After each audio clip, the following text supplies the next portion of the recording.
destruction world.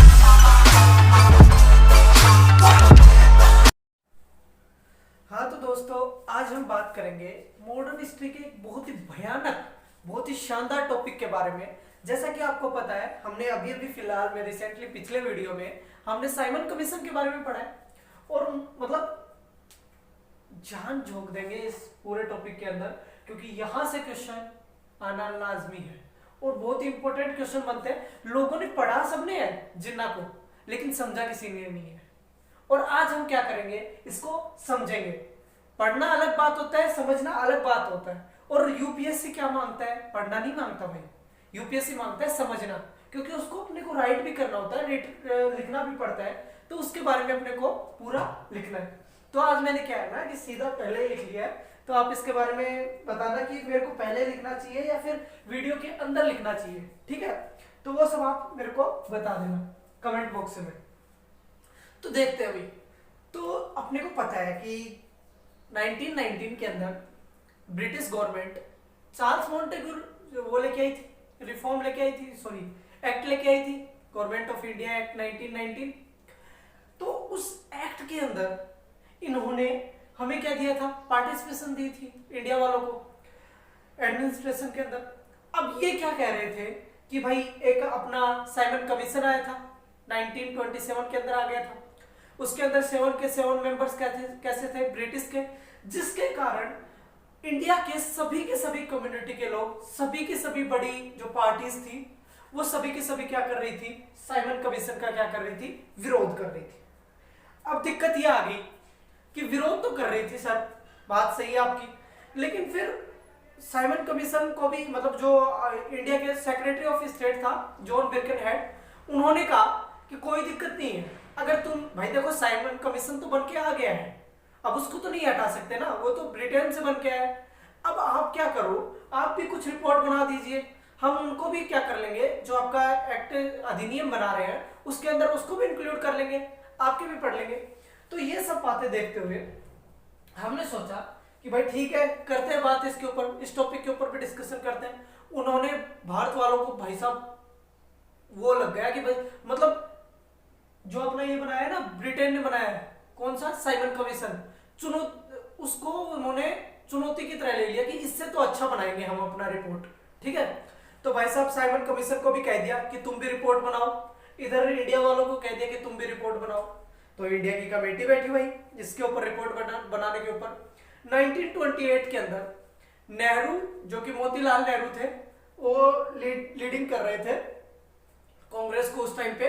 तो उन्होंने कहा कि भाई 1928 के अंदर मीटिंग बैठा दी उन्होंने। मीटिंग के अंदर क्या हुआ, बातें ये चल रही थी कि भाई ये मैंने एक रिपोर्ट बनाई है, देखो इसको अच्छे से। तो पहली बार तो आपको पता है कि जिन्ना, इस व्यक्ति के बारे में, इस पर्सनालिटी के बारे में इतना मतलब बहुत ही विख्यात आदमी है, बहुत ही शानदार पर्सनालिटी है, जिसको जानना और समझना बहुत ही ज्यादा जरूरी है अपने लिए। तो इससे पहले आप इस चैनल को सब्सक्राइब कर दें और फिर हम देखते हैं कि जिन्ना क्या क्या किया जिन्ना ने। तो जिन्ना ने क्या क्या किया देखते हैं।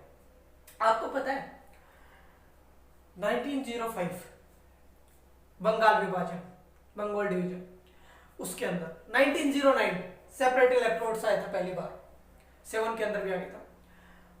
उस टाइम पे 1907 उस टाइम पे मुस्लिम लीग की स्थापना हो रही थी, अलग हो रहे थे मुस्लिम लीग और हिंदू लीग। उस टाइम पे बंगाल विभाजन हो रहा था। उस टाइम पे जिन्ना बिल्कुल भी पक्ष में नहीं थे कि मुस्लिम लीग अलग हो और हिंदू लीग अलग हो। क्या बात कर रहे हो सर, ऐसी बात है? बिल्कुल उस टाइम पे जिन्ना नहीं चाहते थे कि मुस्लिम लीग अलग हो और हिंदू लीग अलग हो। वो चाहते थे कि देश के अंदर यूनिटी बनी रहे, हिंदू मुस्लिम भाई भाई की तरह रहे। उन्हें कोई पाकिस्तान से मतलब नहीं था, उनके दिमाग में कोई कुछ भी नहीं था उस टाइम पे, ठीक है? पाकिस्तान तो इवन 1946 के बाद दिमाग में आया, उसके बाद कॉन्स्टिट्यूशनल असेंबली बन रही थी, उसके बाद दिमाग में आया। तो भाई साहब बहुत ही मतलब यूनिटी के बहुत ही पक्ष में थे, फेवर में थे। तो सर ऐसा क्या हुआ, क्या चेंजमेंट आया कि इन्होंने मतलब यूनिटी छोड़ो, अब इन्होंने तो पूरा देश से अलग कर दिया? आपको पता है जिन्ना की देन है पाकिस्तान। तो क्या ऐसा क्या है, क्या इनके अंदर कैसे चेंजमेंट आया, क्यों आया, वो सब बातें पढ़ेंगे। और जिन्ना क्या परिस्थितियां बन गई कि जिन्ना को ये सब करना पड़ा। तो भाई देखो सीधी सी बात है, नेहरू रिपोर्ट लेके आए थे मोतीलाल नेहरू, ठीक है। उस रिपोर्ट के अंदर कुछ एक प्रोविजन थे जिनसे जिन्ना बिल्कुल भी खुश नहीं था। क्या नहीं था? बिल्कुल भी खुश नहीं था। अब जिन्ना तो बिल्कुल भी खुश नहीं था। जिन्ना बोलता है मेरे को तो बिल्कुल मंजूर नहीं है भाई तुम्हारी ये रिपोर्ट, नहीं बिल्कुल मजा ही नहीं है। तो जिन्ना से पूछा गया भाई क्या हो क्या गया ये तो बता, ऐसे कैसे पसंद नहीं आई तेरे को यार रिपोर्ट। तो बोलता है, जिन्ना ने इवन यहां तक इस रिपोर्ट को बोला, जो कि हमने पहला पहला टॉपिक लिख रखा है, डॉक्यूमेंट ऑफ स्लेवरी, कि हमें तो दास बना के रख लिया। जो मतलब सॉरी पाकिस्तानियों का नाम आ रहा है, मतलब जो मुस्लिम लीग वाले हैं इन्हें तो तुमने दास बना के रख लिया हिंदुओं ने। बिल्कुल नहीं, क्योंकि उसके अंदर 1/4 पार्टिसिपेशन किसका दे रखा था? मुस्लिम लीग का दे रखा था नेहरू रिपोर्ट के अंदर, कि 1/4 भाग पे क्या कौन करेंगे? आपने मुस्लिम भाई करेंगे, बाकी क्योंकि माइनॉरिटी में थे मुस्लिम उस टाइम पे, तो और बाकी हिंदू करेंगे। तो उसको बिल्कुल पसंद नहीं था, वो बोला बिल्कुल गलत बात है, 1/3 हिस्सा चाहिए हमें, 1/3 पार्ट, 1/3 हिस्सा किसका चाहिए? मुस्लिम लीग की लिए चाहिए हमें। अब भाई दिक्कत हो गई, इधर नेहरू बिल्कुल पक्ष में नहीं थे, बोले नहीं देंगे। तो वहां उन्होंने क्या किया, पूरी तरह से इसका क्या कर दिया, विरोध कर दिया, और उन्होंने इसे डॉक्यूमेंट ऑफ स्लेवरी नाम दे दिया। तो पहला टॉपिक आपको मेरे हिसाब से बहुत ही अच्छे से क्लियर हो गया होगा। आगे चले, उसके बाद क्या था? नेहरू रिपोर्ट। नेहरू रिपोर्ट क्या थी? हम बात कर रहे थे पिछले लेक्चर के अंदर भी बात की थी हमने नेहरू रिपोर्ट के बारे में, सर जॉन साइमन कमीशन वाले में। तो उसके अंदर हमने बात की थी कि नेहरू ने एक रिपोर्ट बनाई थी, उसके अंदर क्या किया, सेंट्रल लेजिस्लेचर जो सेंटर था ना, उसके अंदर कितना पार्टिसिपेशन, 1/4 पार्टिसिपेशन किनका था? मुस्लिम का दे रखा था इस रिपोर्ट के अंदर। लेकिन जो जिन्ना थे वो चाहते थे कि 1/3 पार्टिसिपेशन, 1/3 1/3 पार्टिसिपेशन किसका हो सेंटर के अंदर? मुस्लिम लीग का होना चाहिए, ठीक है। दूसरी चीज, 3 पॉइंट रखे थे उन्होंने इस रिपोर्ट को चेंज करने के लिए। दूसरी चीज सेपरेट इलेक्ट्रोड। अब भाई साहब ये सेपरेट इलेक्ट्रोड क्या होता है, इसके बारे में भी जान ही लेते हैं, अब आ ही गए हैं तो इसके बारे में अभी पढ़ लेते हैं। सेपरेट इलेक्ट्रोड होता है कि जहां पर मुस्लिम की मेजोरिटी है वहां पर वोट डालने का अधिकार, या किसी भी आदमी मतलब जो लीडर होता है उसको चुनने का अधिकार किसके पास होना चाहिए? सिर्फ मुस्लिम लीग के पास होना चाहिए। खतरनाक, मतलब अलग ही लेवल का दिमाग चल रहा था उस टाइम पर इनका। तो आप देख सकते हो सेपरेट इलेक्ट्रोड किसका था। दूसरा उनका पॉइंट क्या था? Separate electrode. तीसरा पॉइंट, रेजिडुअल पावर प्रोविंसेस। उन्होंने कहा कि ये जितने भी पावर आपने सेंटर पे दे रखी है ना, ये सारी की सारी कहां पे दो? रेजिडुअल प्रोविंस में दो। भाई प्रोविंस में क्यों दो? इनके बारे में भी चर्चा करेंगे, बहुत ही खतरनाक वाला टॉपिक है। तो आप इसके बारे में अपना अगली वीडियो तक जाएंगे, इस पूरा जितना एक वीडियो में नहीं होगा हमें पता है, क्योंकि काफी डीप में जाने वाले हैं जितना, क्योंकि जब पढ़ना स्टार्ट कर ही दिया हमने तो अपन हर चीज को काफी डीप में जाके पढ़ेंगे, ताकि कहीं और अपने को मुंह ना मारना पड़े।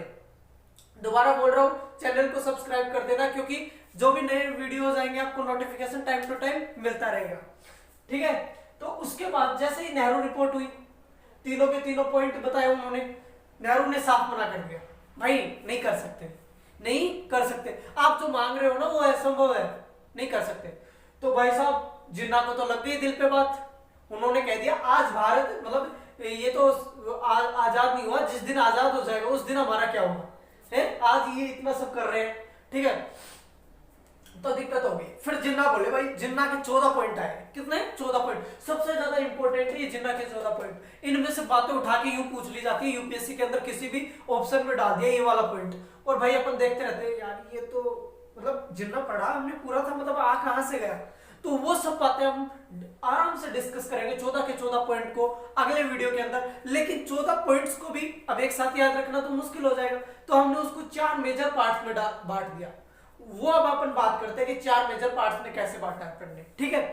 तो अभी देख लेते हैं पहला पार्ट, जिन्ना का पहला पार्ट, सेंट्रल प्रोविंसेस। क्या? Central provinces. सेंट्रल प्रोविंसेस को, इसको ध्यान से देखना भाई, सेंट्रल प्रोविंस को कितने भागों में बांटा? 4 भागों में। इसमें क्या था कि उन्होंने कहा कि सेंट्रल को, हमें सेंट्रल लेजिस्लेचर नहीं चाहिए, सेंट्रल में कुछ नहीं चाहिए, पार्टिसिपेशन नहीं होना चाहिए, पार्टिसिपेशन होना चाहिए प्रोविंस के आधार पर। क्यों ऐसा क्यों चाहते थे? थोड़ा दिमाग लगाओ भाई साहब। वो जानते थे कि सेंटर के अंदर तो मेजोरिटी किसकी है? हिंदुओं की। तो हिंदू पता है अपना निकाल के ले जाएंगे सीट वहां से, और सेंटर के अंदर फिर किसका चलेगा? पूरा का पूरा हिंदुओं का चलेगा। इसलिए उन्होंने सोचा कि जहां पर मेजोरिटी मुस्लिम्स की है वहां तो कम से कम अपनी सरकार बनेगी, और अगर प्रोविंस सब कुछ संभालने लग गए तो अपनी तो बल्ले बल्ले है। ये बात सोच के उन्होंने सेंट्रल को किस में चेंज करने के लिए कहा? प्रोविंस के अंदर। तो इन्हीं 4 पॉइंट्स को, इसी के रिलेटेड 4 पॉइंट्स को हम इसके अंदर क्या करेंगे? डिस्कस करेंगे। ठीक है। दूसरा पॉइंट भाई साहब, रिजर्वेशन। बहुत बात करते हैं इसके ऊपर। अपन आज आपको पता है 14 अप्रैल है, डॉक्टर भीमराव अंबेडकर की जयंती भी है। उन्होंने भी रिजर्वेशन के ऊपर काफी काम किया था, क्योंकि उस टाइम जो अपने दलित भाई थे या फिर जो भी लोअर कास्टेज थी, उनकी स्थिति बिल्कुल ठीक नहीं थी। उनको क्या करना? ठीक करने के लिए किसका नाम आया था? रिजर्वेशन का। तो इसी प्रकार ये चाहते थे कि मुस्लिम्स को क्या मिलना चाहिए? रिजर्वेशन, क्योंकि इनकी हालत ठीक नहीं है देश के अंदर। उन्होंने वो ये सोचते थे, उनके दिमाग में ये था कि अब हिंदू क्या कर रहे हैं? डोमिनेंस दिखा रहे हैं किसके ऊपर? मुस्लिम के ऊपर डोमिनेंस दिखा रहे हैं। ठीक है। ये व्यू किसका था? जिन्ना का। और तो उन्होंने क्या कहा कि रिजर्वेशन मिलना चाहिए मुस्लिम्स को हर चीज के अंदर। दूसरा अपन बात करेंगे, इसमें 5 पॉइंट है, तो उनके ऊपर अपन अगली वीडियो के अंदर बात करेंगे। तो 5 पॉइंट को ढंग से समझना, बहुत ही अच्छे से समझना, रिजर्वेशन में क्या बताया था उन्होंने। तीसरा पॉइंट, फ्यूचर प्रूफ। वो सोच रहे थे कि चलो आज इन्होंने दे भी दिया, हमें जो हम मांग रहे हैं वो दे भी दिया, क्या भरोसा है कि वो आगे भी चलता रहेगा? क्या भरोसा है? ये हिंदुओं का कोई भरोसा नहीं किया जा सकता। वो ऐसे सोचते थे कि इनका क्या भरोसा है कि वो आगे भी ऐसा करेंगे। इसलिए उन्होंने फ्यूचर प्रूफ कुछ एक प्लान बनाए थे, और उनके ऊपर उन्होंने क्या रखी? शर्त रखी अपनी रिपोर्ट के अंदर। और इसके ऊपर अपन कितने पॉइंट डिस्कस करेंगे? 3 पॉइंट डिस्कस करेंगे। 4, 5, 9 और 3, 12 पॉइंट हो चुके। 14 पॉइंट दिए थे टोटल जिन्ना ने। कितने पॉइंट दिए थे? 14 पॉइंट्स दिए थे जिन्ना ने। 14 पॉइंट्स को बहुत ही बारीक से, बहुत ही डीप में जाके पढ़ेंगे हर एक पॉइंट को। तो सही, जल्दी से जल्दी इसको शेयर करो, जितने लोगों को पहुंचा सकते हो, ताकि उनको भी जिन्ना के बारे में हर चीज पता चले, एक्सप्लेनेशन पता चले। आप लिख के कैसे आओगे वो भी बताऊंगा मैं, क्योंकि यूपीएससी के पेपर में सिर्फ समझना ही जरूरी नहीं, मतलब सिर्फ पढ़ना और समझना ही जरूरी नहीं होता, उसको एक्सप्रेस कैसे करोगे वो भी जरूरी है। तो एक्सप्रेस कैसे करना है वो देखेंगे अपन। भाई ये यूपीएससी है, आसानी से तो निकलेगा ही नहीं। आसानी छोड़ो, लोगों को 10-10 साल हो जाते हैं तैयारी करते हुए। एससी एसटी वाले तो लगे रहते हैं। पता है क्यों नहीं निकलता? एक स्ट्रेटेजी नहीं होती उनके पास। एक सही स्ट्रेटेजी होनी बहुत ज्यादा जरूरी है यूपीएससी के लिए। ठीक है। तो अपन को क्या करना है? चीजों को समझना भी है, याद भी करना है, और उसके साथ साथ उन्हें एक्सप्रेस भी करना आना चाहिए हमें। ठीक है। सबसे ज्यादा इंपॉर्टेंट मेंस के अंदर एक्सप्रेशन, तुम्हारे किस प्रकार से आप क्वेश्चन के आंसर को एक्सप्रेस करते हो वही मैटर रखता है। और इंटरव्यू के अंदर अपने इमोशंस को, अपने आप को कितना कंट्रोल कर पाते हो आप, ये चीजें देखते हैं कहां पर? इंटरव्यू के अंदर। ठीक है। तो अपन बात कर लेते हैं, तीसरा पॉइंट हो गया। चौथा पॉइंट उन्होंने दिमाग में लगाया कि अपनी कल्चर और अपनी लिबर्टी, स्वतंत्रता। लिबर्टी का अर्थ तो हमने बहुत बार पहले पढ़ भी लिया, अपने प्रेमबल की वीडियो आप देख सकते हो, अपने प्लेलिस्ट के अंदर सब कुछ मिल जाएगा। तो आप प्लीज आपने पिछले वीडियो सारे देख लो, क्योंकि जो मैंने बताया है, जितना मैंने बताया मोर देन इनफ बताया है। बहुत डीप से, बहुत ही अंदर से निकाल के लेके आता हूं मैं टॉपिक्स को। क्या है ना, मैंने खुद ने वीडियो देखना स्टार्ट किया था यूट्यूब के अंदर, आप जैसे देख रहे हो ऐसे ही मैंने भी स्टार्ट किया था। लेकिन मैं लगभग 1.5 या 2 साल से वीडियो देख रहा हूँ, 2 साल से मैं यूपीएससी की तैयारी भी कर रहा हूँ। तो उससे मेरे को पता चल गया कितना डीप में जाना होता है। ठीक है। बहुत मैंने हर चीज को काफी एनालिसिस कर लिया है, उसके बाद तुम्हारे सामने लेके आ रहा हूँ, और बहुत ही श्योर हो जाओ कि बहुत ही डीप से पढ़ा रहा हूँ आपको। देख लेना, कहीं नहीं मिलेगा इतना बायोडाटा। ठीक है। तो कल्चर एंड लिबर्टी, उन्होंने सोचा कि अपनी संस्कृति कुछ अलग है, हिंदुओं से कुछ अलग, अपने रूल्स एंड रेगुलेशन मतलब संस्कृति है, परंपराएं अपनी, उसको भी हमें बचाए रखना है। तो उन्होंने इसके ऊपर भी बात की। तो इसके कितने पॉइंट है? 2 पॉइंट है। तो टोटल 14 पॉइंट ये के ये पढ़ने हैं। और पहले बता रहा हूं, चैनल को सब्सक्राइब जरूर से जरूर कर लीजिए, ठीक है। तो आज का अपना यही हुआ। तो आपको जितने भी क्वेश्चंस हो, क्यूरीज हो कि सर कैसे पढ़ना है, कैसे करना है, सब कुछ कमेंट सेक्शन में बताइए, मैं आपको जरूर जरूर रिप्लाई करूंगा, ठीक है। और आपका सपोर्ट बनाए रखे। Thank you so much. अगले वीडियो में मिलते हैं, भूलना मत।